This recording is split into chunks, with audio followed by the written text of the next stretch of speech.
idea to sign up for a 54K in northern Thailand in the jungle in humidity on 3 weeks notice. Service engine soon. Uh-oh. That kind of sucks. It's not very... What was that, you think? I don't know. Great. I don't know, but it worked. Only Zach Miller can tell you. I'm not asking any questions. Man.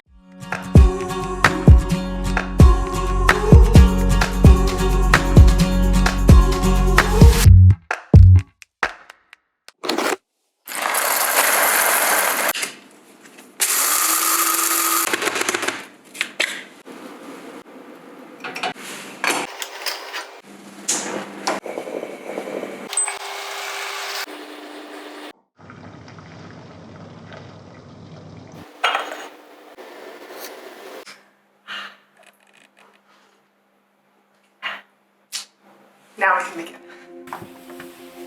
I'm not totally sure why a race at altitude in Colorado feels like a good idea for someone who lives at sea level, but you know, nonetheless, I'm gonna try.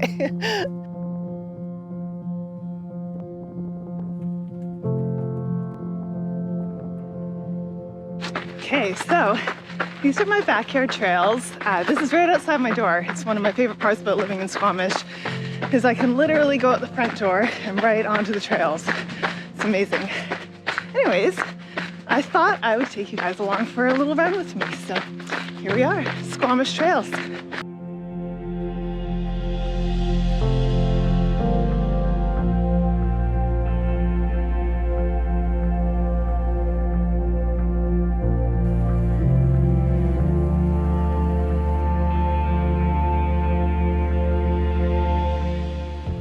So I did something that's probably stupid, but I decided recently to sign up for another 100 miler. The last time I ran one was in 2018. I ran Cascade Crest 100 miler, and apparently it kicked my ass because I haven't run one since. No, the real reason is I stopped running as much just to pursue my own career as an outdoor photographer and creative. And honestly, I just didn't have time for both. It was just too hard to train and shoot and do all the things, so running kind of took a back seat. But I've missed it. I really have missed it. And I might change my mind on that, but right now I'm saying I missed it. So I'm gonna try to run another 100 miler this summer. And around now, you might be asking yourself, why the hell would any sane person want to run 100 miles? Driving 100 miles is far. I know. I think it every time I drive 100 miles. But there is something amazing about it. Last summer, I was down in Hard Rock and I paced my friend Mike Wardy and had an incredible time out there.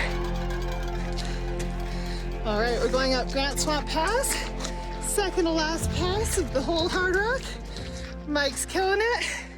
And the lightning stopped.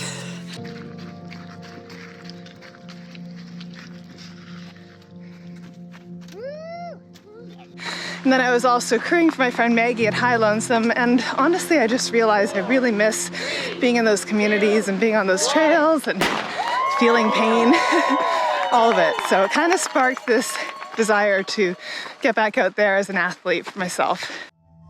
So I actually had the chance to go to Thailand last December, which was an amazing opportunity, and I decided to jump into the 54-kilometer distance at Thailand by UTMB. Pretty last minute. I think I did it with about 3 weeks notice. This is the first time I've had like pork, rice, broth soup for breakfast at 5 a.m. But I'm in Thailand.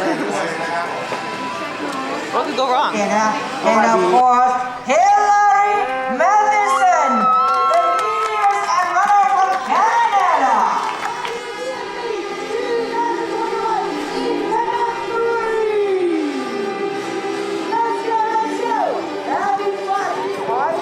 Anyways, as you might expect, being that undertrained, it was a little bit of a shit show. I had terrible cramping, there was a lot of humidity. How are you feeling? Adductors are cramping like mad. Yeah? That was the most technical downhill trail I've ever run in my entire life. No joke. It was nuts, like I was hugging trees on the way down. Like I've never done that before. Just like this. I saw a snake. I think it was a viper. It had a green head and a purple body. Fucking scared the shit out of me.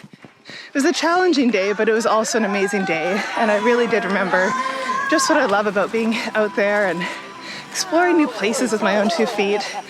And it made me miss being an athlete again, which was something I didn't realize I missed.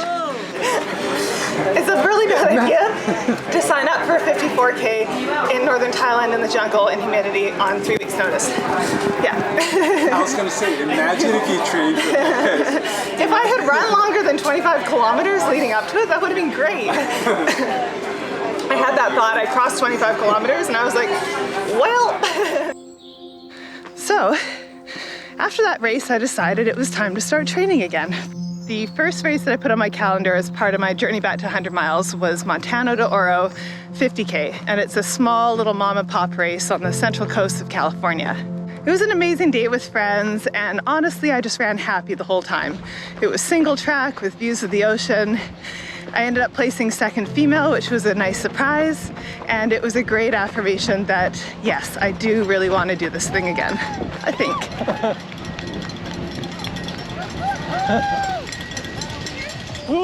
So after Montana to Oro, I decided to follow that up with a bucket list crossing of the Grand Canyon, the rim to rim to rim. I'd never been there before, and my boyfriend Billy and I went with a group of friends. It took us about 14 hours all in. We had an incredible day. Honestly, that place is amazing. It's the scale of that canyon just takes your breath away. I absolutely loved every minute of it, and it was just fun to get out there and adventure again. Not all running has to be racing. Okay, well that pretty much catches us up. So if you made it this far, thank you for watching. Next up, I have a very little race. I have a 50 miler in Lake Sonoma, and I'm super excited. It's a very runnable but very hilly course. It actually has almost as much elevation as the Grand Canyon, which is kind of scary. So in the meantime, thank you so much for watching, and I will see you soon.